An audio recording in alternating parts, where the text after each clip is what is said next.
Over the years, I've been able to put together a pretty ridiculous and eclectic collection of camcorders. Some of these, maybe it's not appropriate to call them camcorders, but these are all pretty cool, vintage, retro, interesting cameras that all mean something special to me, play a special role in my life, and a lot of them also have really interesting and special histories themselves. So I thought it'd be kind of fun looking at all these cameras to go through them one by one and just talk about them and show you some footage from them and just kind of take a walk down retro camera memory lane.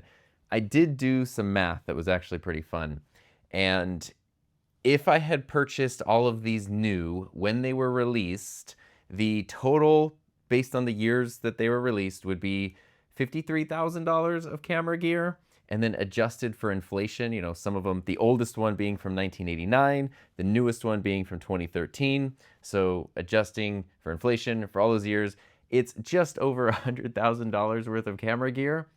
But before you start thinking I'm a baller, over the, I don't know, many years that I've been putting this collection together, I have spent $2,300 on all these, which I think is super reasonable. I definitely have other hobbies that have been more expensive than that. So it's pretty cool the way you can, you can find cameras that used to be really, really expensive and now they're accessible and affordable. Most of these were in working order when I got them. Most of them still are in working order, but some of them have kind of gone to the camera store in the sky since then, unfortunately. I've also made a few dedicated videos on several different ones of these cameras, so I'm going to put links to those in the description of this. If one of these seems interesting and you just want to know more about that specific camera, you can check out those videos. Those are some of my favorite videos and most fun videos that I've ever made, so I hope you enjoy them too. So I'm going to go through these in sort of chronological order based on when they were released, but also kind of out of order, so it is what it is. We'll just have fun as we go through them. And the very first one to start with is this one right here, the Sony F35. Now, if you're somebody who's into Sony cameras, you might be saying, hey, the F35, isn't that like a really expensive, relatively high-end cinema camera? It's a little outdated now, but when it was released, it was a really big deal. And you're correct, that is what it was. But it was also this in 1989. Now, unfortunately, the actual one I have from 1989, which is the very first camera I ever used, has been lost to time over the years. And I don't know, from going from childhood to adulthood, I don't know what happened to that camera. And I'm very sad about that all the time. So several years ago, this is actually one of the first videos I have on this channel. I found one on eBay that was still new in the box from 1989. And so I have a video unboxing this, which is so cool. And unfortunately, the part that's not cool is the camera never worked. From 1989, it sat in a box. A thing that happens with older camcorders a lot is the electronics go bad, especially a lot of like the older capacitors kind of go bad. And I'm not skilled enough to dig in and try to fix those or replace those. I don't even know if that's actually possible. So I do feel really bad for this camera because this specific one literally never got a chance to be a camera. It sat in a box. I got it in 2017. That's when I made that video. And it had been in the box since 1989.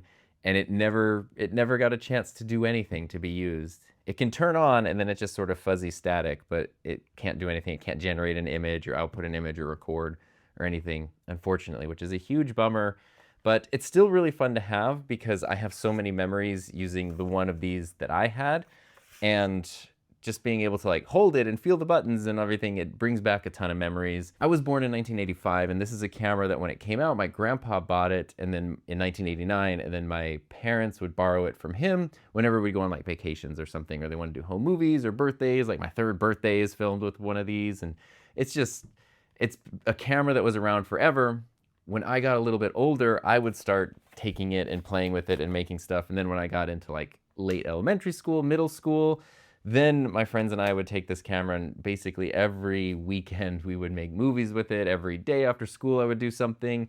It was a really good camera for stop motion because you can press the record button twice. If you just do like 2 quick presses, it will just do 1 frame of video. And so it's It's the camera I learned how to do stop motion on. And something that's really fun with this is it does have a zoom rocker, like you would kind of expect, but it can also just have a manual zoom. So it has this lever here that you can like do these cool smash zooms. And it was really fun, especially as a kid when we tried to do like cheesy music videos or super stylized things, to just sort of be able to take this and like woo, woo, woo. Super fun.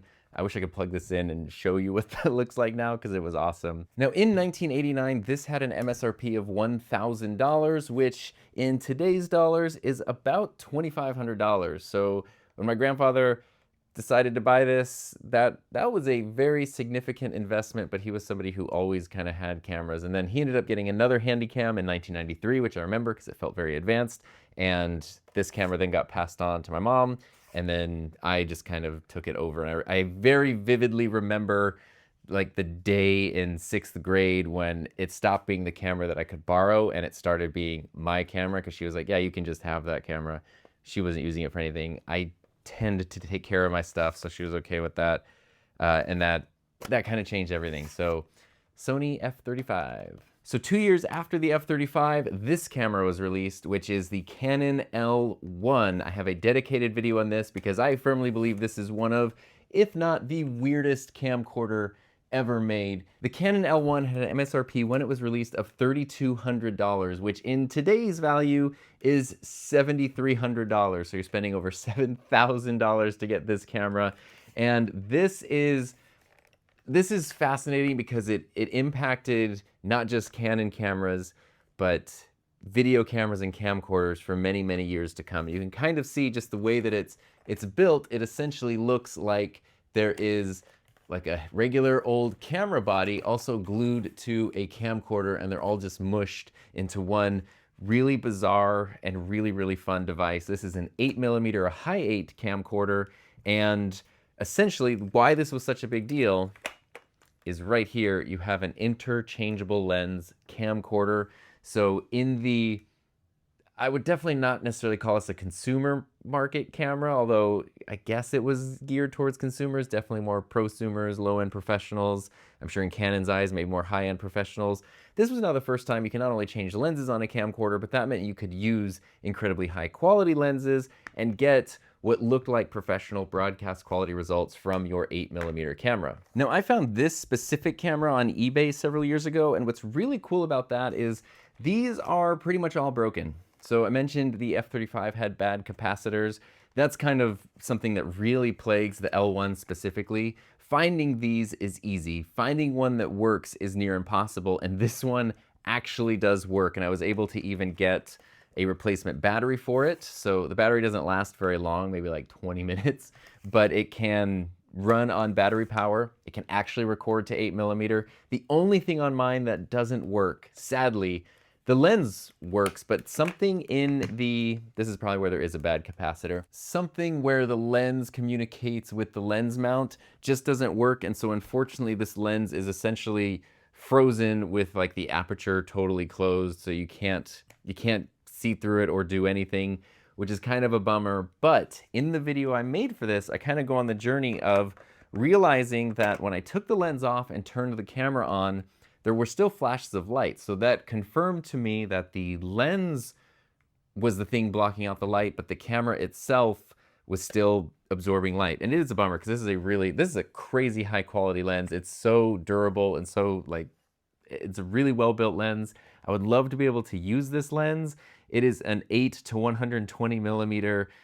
Like, it's a very cool, I don't know, Canon even, you can sort of see right here how excited they were about an interchangeable video lens. Unfortunately, I've never been able to use this lens, but because this was an interchangeable lens camcorder and this is a VL mount, which is something specific for the Canon L1, Canon knew that they already made a lot of really nice lenses. And so in the video I made for this camera specifically, I also got an adapter that lets you put EF lenses on this, and then you can use any Canon EF lens with this camera. And I actually have that adapter right here, which when it was released, to still have the price on it, was $269. Again, that's not what I paid for this.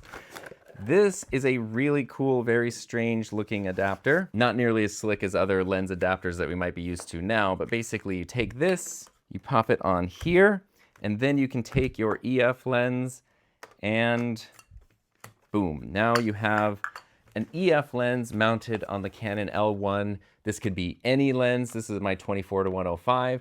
And now this camera actually works. This is a straight up working camera. I can film footage with it. It was really fun. I can document that whole camera journey in the dedicated video for the L1. But this should be the W1 because I did not take an L on the L1. And so it was really exciting to not just get this camera and be able to explore it, but to also get it actually working for the first time in probably a really long time, and to just see how influential this could be on later cameras. So jumping up a few years to 1993, I want to move on to a bigger camera, which is actually this slim little VHS camera here, the Sharp SlimCam. Oh, it's so sharp. Never mind, that was silly.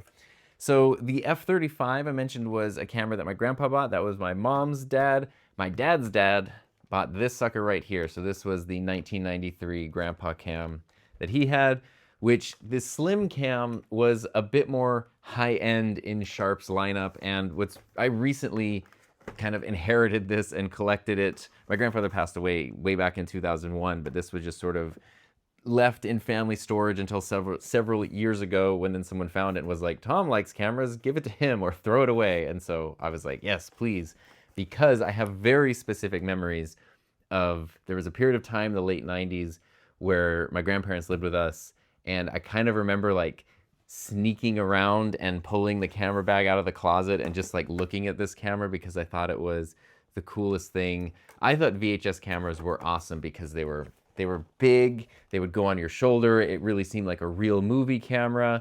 You know, like it felt like professional. And I just thought it was the coolest thing in the world. So I have a lot of actually really fun memories just kind of ogling this camera. I should Google what oogle or ogle is.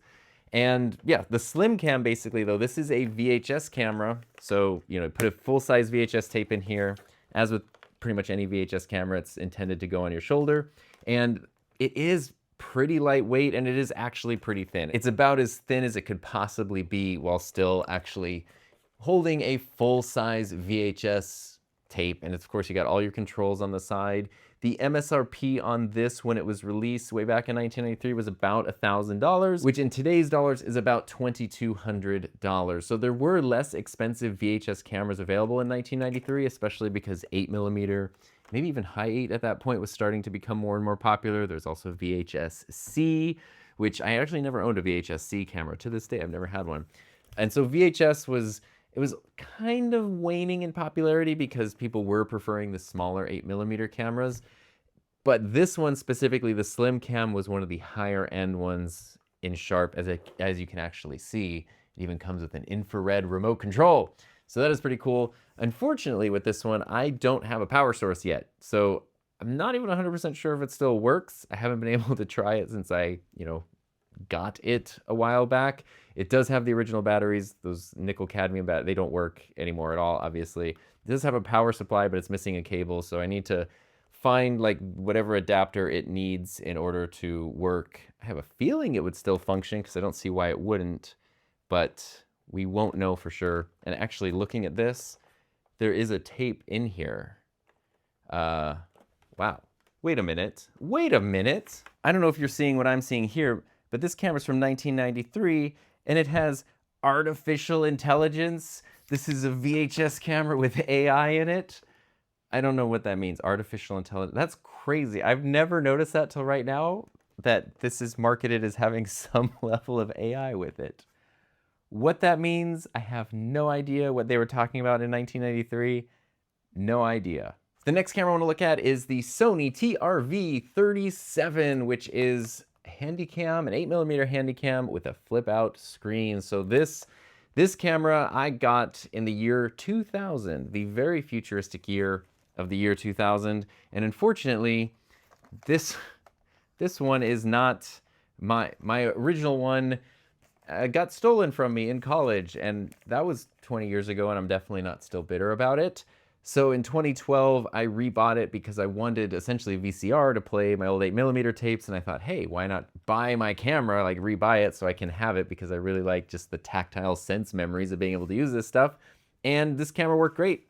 It's a really fun, it's a very decent camera. It's super compact. This is, you know, when Sony was making these types of Handycams, they were really trying to pack every feature they possibly could into every camera. So there's night vision, there's just buttons and dials and digital effects and all the really cool things, every really cool thing you kind of ask for.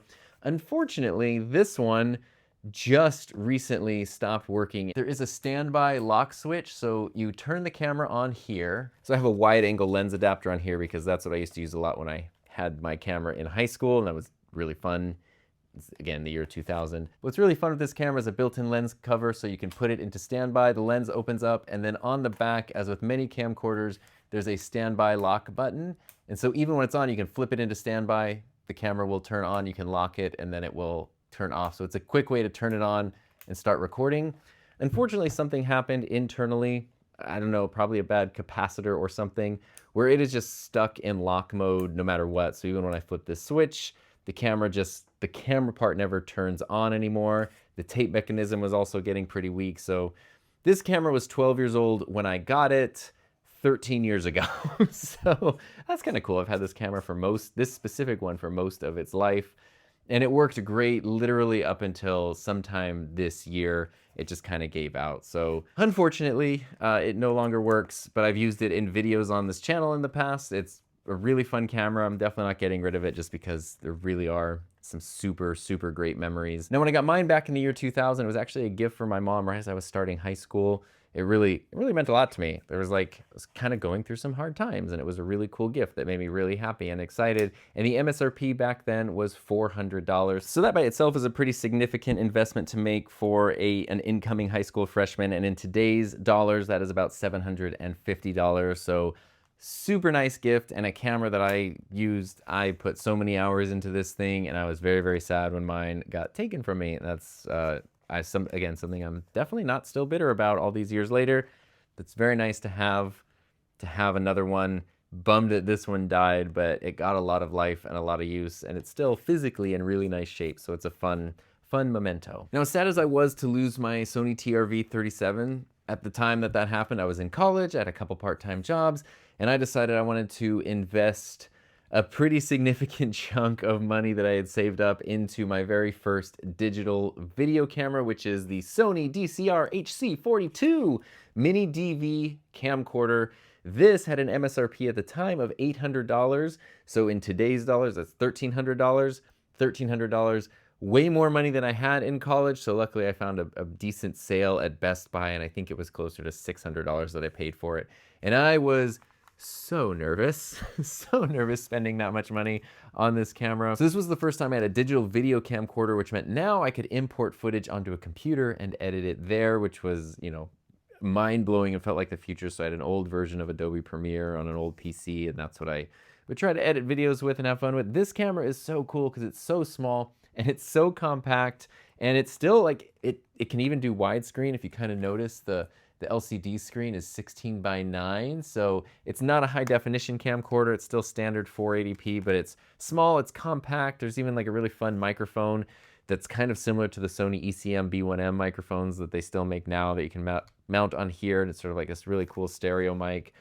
The image quality on this is pretty good. Now, just recently, Heather and I went to Anime Expo, which was awesome, and my plan was to film all of the convention with this camcorder. So I brought it, I was super excited, I was filming some stuff, and then the day we were heading to the first day of the convention, something happened with the tape mechanism, and it basically died.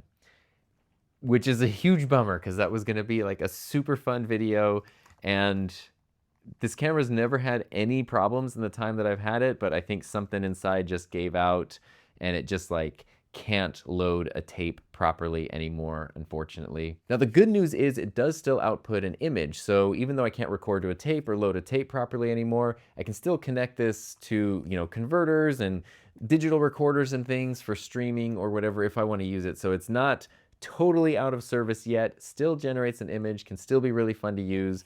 But I was genuinely looking forward to just going through a convention like old school compact camcorder days, and that didn't happen. But we did actually end up just using, we went the other direction and used the DJI Osmo Pocket 3, which was fantastic and worked really well, and Heather made an awesome vlog from that. So if you want to check out Anime Expo, just unrelated, but all filmed with the DJI Osmo Pocket 3, that was really fun. But was originally going to be filmed with this camera. Now, if you're following the timeline closely, I bought this camera in 2005. So at that point, we're kind of getting into really good digital video cameras. We're getting into early high definition stuff. And in 2007 is when I got my first DSLR camera. Could not film video, but it did photos. 2010, so 5 years after getting this, is when I got my first DSLR that could actually take video.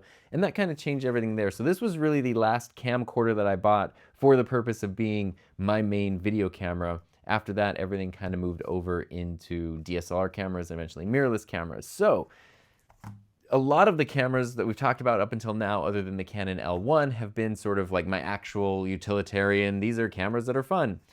Now I want to dive into the ones that are fun after the fact, the ones that I could never have gotten for the most part when they were released and when they were the current cameras, and I had to wait many, many years to dive into them. So if you know me, you know where this is going. The first camera, boom, the Canon XL1. One of my favorite YouTube videos that I've ever made is all about this camera, so be sure to check that out if you haven't already. This camera was my dream camera. All those times when I was ogling my grandpa's VHS camera and I was, watching behind the scenes things, I wanted the Canon XL1 more than anything. This specific camera that I'm holding here, though, is actually the XL1s. So it's a slightly updated version of the original XL1, the original one released in 1998. This one came out in 2001 with an MSRP of $4,700, which in today's dollars is about $8,500. So very expensive, but pretty much a direct result of the Canon L1. I mean, this is the L1 after all, and this is the XL1, and even if you look at them, they look different, but all of the lessons and the weird things, like Canon kind of threw everything at the wall with this camera and then was able to refine it in future cameras, and then a lot of things from the XL1 have been carried over into especially, high-end camcorders and cinema cameras and stuff that we're still using today.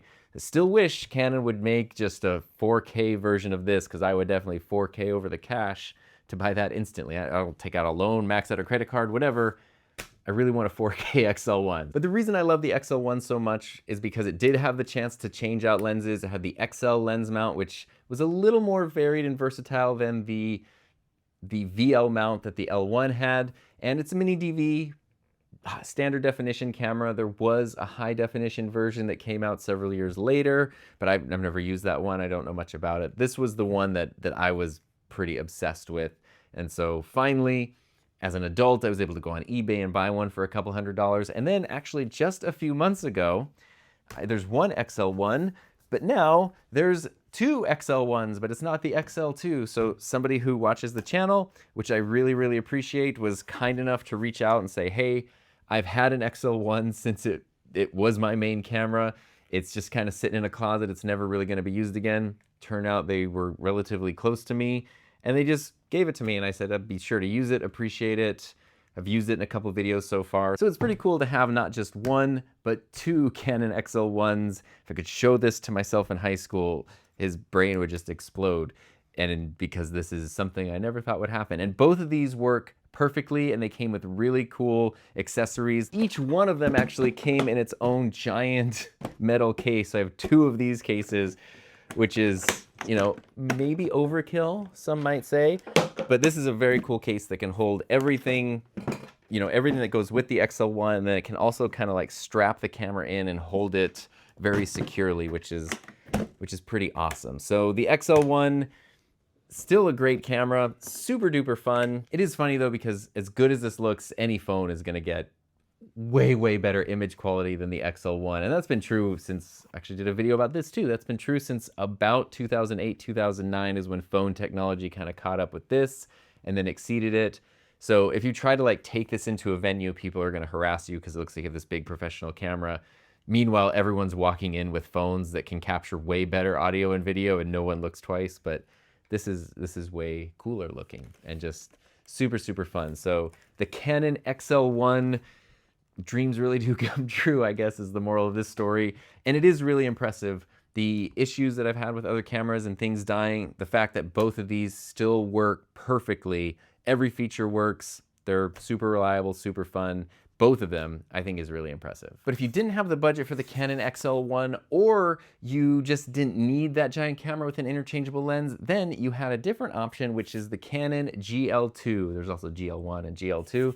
And this camera is one that I got to use in high school video production classes, but obviously I never had one of my own. And I was able to find one again on eBay, the magic of eBay, a few years ago. The Canon GL2 is pretty neat because it's basically the same 3CCD sensor as the XL1, so basic image quality is essentially the same, but what you don't have is you don't have an interchangeable lens. Mine came with this very cool wide-angle lens attachment, and that's just super duper fun. And what's really cool about this one, I kind of like the history when I buy cameras.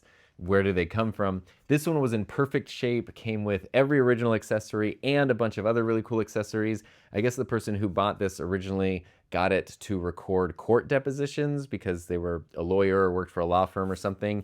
And they said they only ever used it like 2 or 3 times, and it's been in their closet ever since. And it is in absolutely perfect shape. Even if I show you the bottom of this, there's zero wear around the tripod mount, which usually when you start mounting cameras on tripods, you start getting scratches and things. There are a couple, but those are from me because I've been using this camera since I got it because it works perfectly. Just like the XL1s, everything in here works great. You got your nice little, you got your really fun little flip out screen. This is very similar to things like the Sony VX1000. These were so good for indie film productions, commercial things, weddings, also skate videos, any camera that has a top handle for skateboard videos.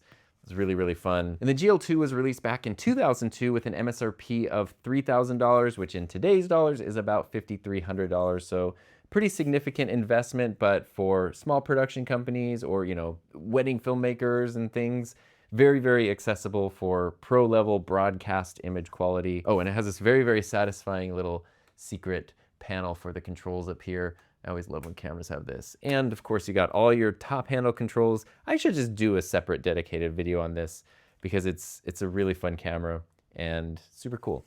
Canon GL2. So now we're gonna move on to what is the second most expensive camera in my lineup, at least when they were originally released. This is a Sony, I always forget the model number, DSR390 Broadcast DV Cam.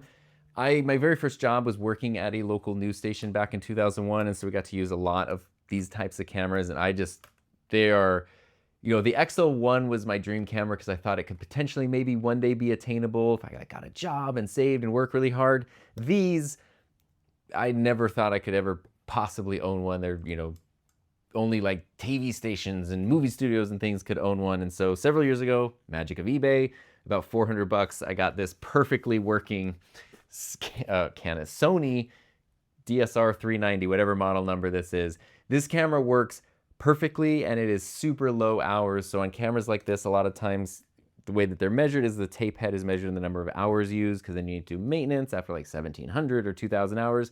This camera had under 400 hours on it and is in cosmetically very good shape. Again, it's actually on my second channel, but I do have a whole video all about this camera because it's really, really fun. It works perfectly. And one of the reasons I chose this model specifically when I was looking for a camera, well, there's 2 big things. Is one, I wanted this lens, which we'll talk about, and it came with that lens. And then the other is, if I press eject, you will see this pops out. It's made to take DV cam, these tapes right here, which are pretty cool, but it's also capable of accepting just regular MiniDV tape. So the regular tape fits in here just fine, but if you're not using that, you can kind of see these spots right here. You can actually just fit in a MiniDV tape and then that will work as well. So you have a lot of options there, and as someone who has MiniDV cameras and MiniDV tapes, I thought being able to use both would be really fun, although buying the DV cam tapes that it's supposed to use is the most fun because it reminds me of working at the TV station in the early 2000s, and that was wheeling carts of tapes around was awesome.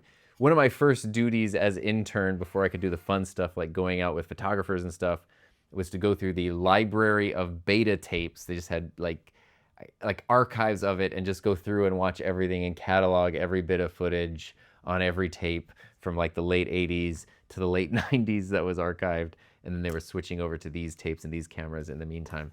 But this is just like, This is one of the most fun cameras to use. It weighs 4,000 pounds. The original MSRP on this camera for the body only was $11,500 back in 2003, which means in today's dollars, that is about $20,000 for just the body. But it has this lens, and I mentioned that was a big thing I wanted when I got this camera. This is a Fujinon lens that is a 7.3 to 117 millimeter lens. It's automatic zoom. It still works great. You can kind of see I'm using the zoom rocker and it's moving on right there. And of course you can also do manual zoom, manual focus. Actually, this whole camera is manual focus. There's no autofocus on here. So the reason I want it with this lens is because this is sometimes equally as expensive as the camera, the broadcast lenses. Even though you can change out lenses, for the most part, you kind of just stick with like the one lens. And I also just really like the way they look, the way that they feel. These are super fun lenses.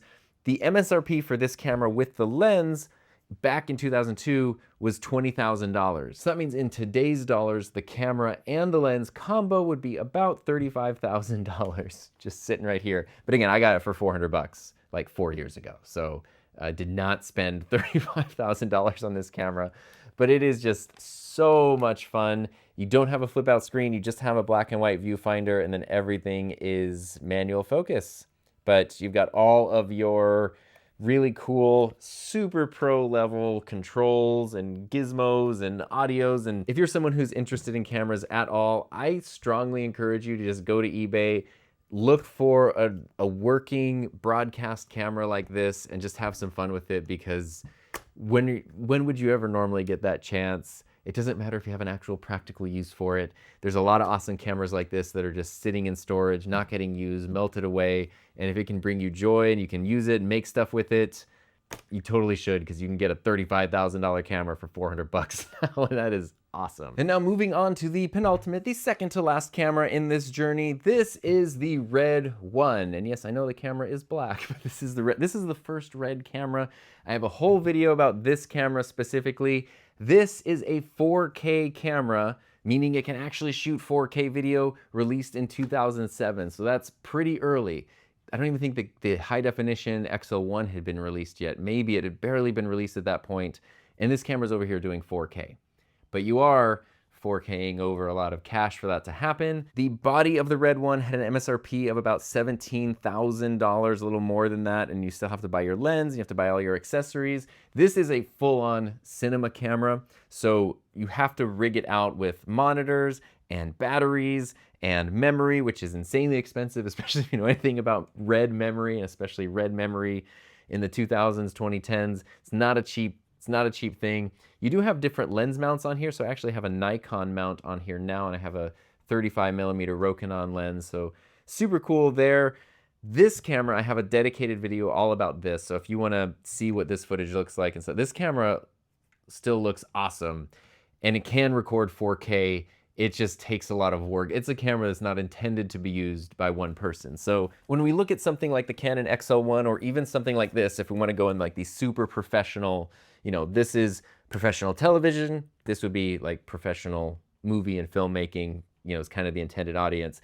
This is a camera that you have, as Doc Brown would say, an entire television studio right on your shoulder here. You can do everything, one person, you're good to go. This is a camera that is designed to be rigged out and work together with a team as part of a bigger filmmaking setup. And this one was actually given to me by my friend Doc Rock, who just I inherit a lot of his older stuff, which is cool. His family did video production back at this time. They bought 2 of these brand new, and he knew I'd appreciate it, so he sent it over a couple years ago. He's also the one who gave me the neat King Bee microphone that I made a video on recently. And he also the one that makes Doc Pop, so if you kind of see my colored pop filter on the SM7B. So super cool guy, super talented guy, and I get to inherit his really cool old cameras and stuff. When I made my video on this, I was recording to an SSD that I had attached, which is so silly because I had this super fast Samsung high capacity SSD, but because it wasn't official red memory, it was limiting the recording of the camera to 2K quality. Since then, I was able to actually get official red memory. It's a 16 gigabyte card,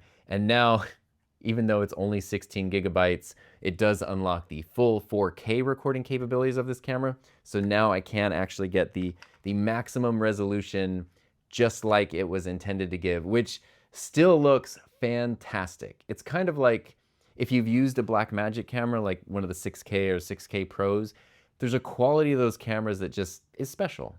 Like they kind of, something about it just kind of looks like a movie. This camera has that same thing. When you look at footage from this, it doesn't matter, like 4K camera with a great lens, and I'm using a 4K camera with a great lens, obviously my FX3, like, you know, my most workhorsed camera ever. Something is very, very special about this footage. You have to work very hard to get it up and running and to kind of get that footage recorded. But once you do get it recorded, it just looks so awesome. And it's pretty cool to see something that looks so good, image quality wise, still stands up all these years later, you know, from back in 2007. Oh, this camera also weighs 5,000 pounds. So we're gonna go the opposite end of the spectrum. The most recent addition to my camcorder collection is this camera here, which I also made a whole video about. This is the Sony PJ230 projector camcorder. So this is a high definition digital video camera. There's no tapes here. Everything gets recorded to SD cards. So even though it's a Sony, you actually get regular SD cards, which is cool. But the really cool thing with this camcorder is that it has a projector built into the LCD display. So when you want to play back your stuff, you just pop open the display, boom, and project it on the walls. It actually, this camera's cool because I bought it for $140 a few years ago, and it was brand new in the box, so it had never been used. The original retail price back in 2013 was $400, which I think is actually a really good price considering high definition camera with a projector. In today's dollars, that would be closer to about $550. I still think that's honestly a pretty good deal for this small little compact camcorder. I'm very impressed with how well the projector feature actually works. It 100% feels like a gimmick, and it is not. It is super usable, it's super fun, it's honestly just really, really impressive. And as I said in the video that I made for this camera, I am kind of bummed that those goofy, weird features that used to be in cameras, they don't really exist anymore. Everything's kind of been very streamlined and minimalized, and you know, it's like you kind of just get the bare necessities at most. You don't get sort of all these other wacky things, which I am a huge fan of stuff like that. And that's actually super usable too. Like being able to just show footage to everybody is awesome. So this is the most recent camcorder in my lineup, and that covers all of the cameras. Now I know this video's already gone on for a long time, but if you've been playing Sherlock Holmes and kind of deducing things, if you've been dropping a deduce, then you might notice that I said like, hey, I needed the TRV37 to play back my old 8mm tapes,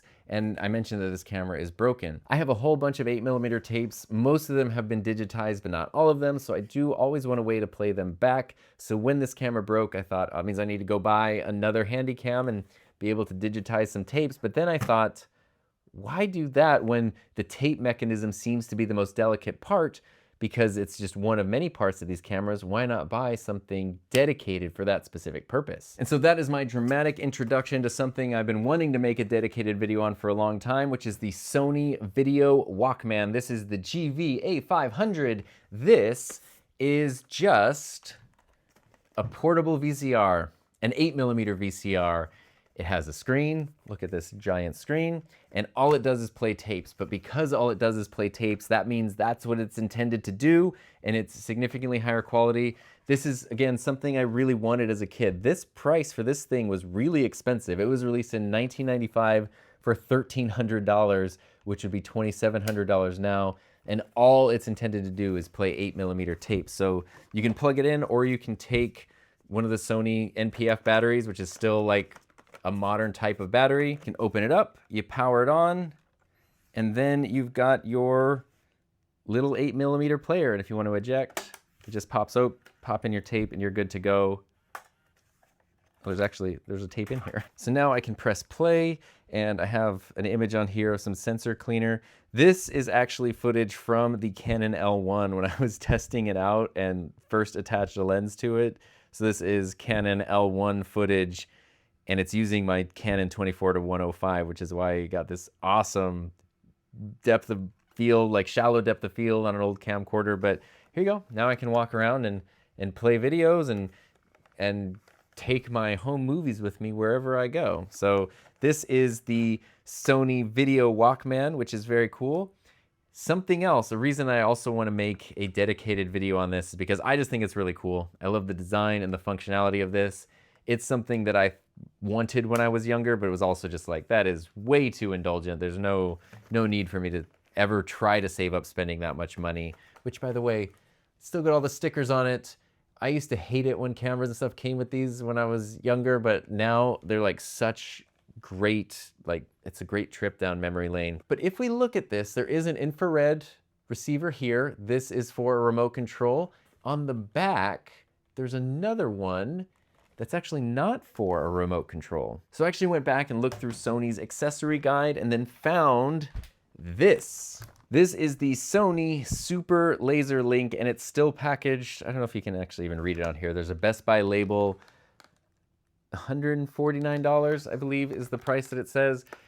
I want to make the video on this so I can actually open this and test it because I've never used it. I think I got it for $20 on eBay.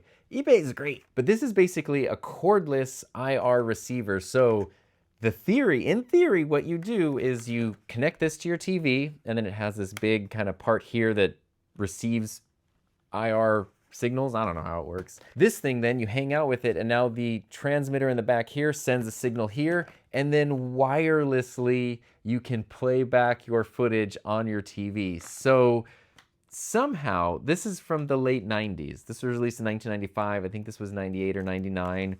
You can do wireless streaming, essentially. And I'm so curious to see if that actually works, how it works, is there latency, is there image quality, degradation, all that stuff. Really excited to check that out. So I need to actually make the video on this thing because the history of it's really cool. The mechanics of it are really cool. And then being able to experiment with this will be really cool as well. So I hope you enjoyed this look back at my retro camera and camcorder collection and the role that all these cameras have played at one way or another in my, camera nerd journey. I do, again, have dedicated videos on a lot of these, so I'm gonna put links to those in the description of this video because there's more than I can just include here. But I will also put just a couple of them right here in case you wanna check it out because it's really fun. Try to do a whole bunch of sample footage, histories on the cameras, the whole deal. So check those videos out, and thank you for spending this time with me and my cameras.